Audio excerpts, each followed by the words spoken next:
Genesis 2. Man in the Garden of Eden. Thus the heavens and the earth were finished, and all the host of them. And on the seventh day God ended his work which he had made, and he rested on the seventh day from all his work which he had made. And God blessed the seventh day, and sanctified it, because that in it he had rested from all his work which God created and made.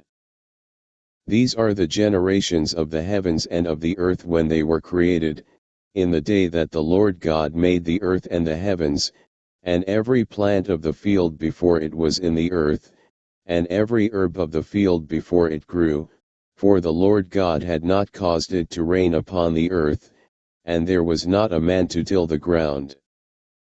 But there went up a mist from the earth, and watered the whole face of the ground. And the Lord God formed man of the dust of the ground, and breathed into his nostrils the breath of life, and man became a living soul. And the Lord God planted a garden eastward in Eden, and there he put the man whom he had formed.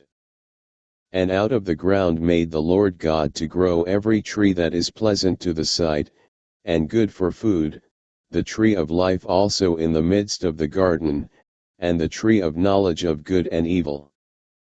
And a river went out of Eden to water the garden, and from thence it was parted, and became into four heads. The name of the first is Pison, that is it which compasseth the whole land of Havilah, where there is gold, and the gold of that land is good, there is bdellium and the onyx stone. And the name of the second river is Gihon, the same is it that compasseth the whole land of Ethiopia. And the name of the third river is Hiddekel, that is it which goeth toward the east of Assyria. And the fourth river is Euphrates. And the Lord God took the man, and put him into the garden of Eden to dress it and to keep it.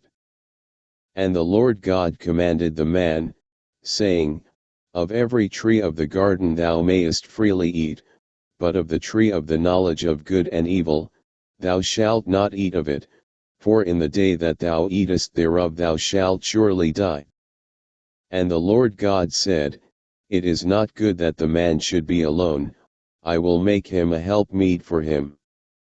And out of the ground the Lord God formed every beast of the field, and every fowl of the air, and brought them unto Adam to see what he would call them, and whatsoever Adam called every living creature, that was the name thereof.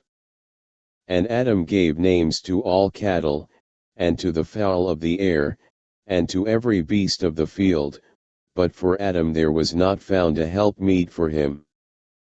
And the Lord God caused a deep sleep to fall upon Adam, and he slept, and he took one of his ribs, and closed up the flesh instead thereof.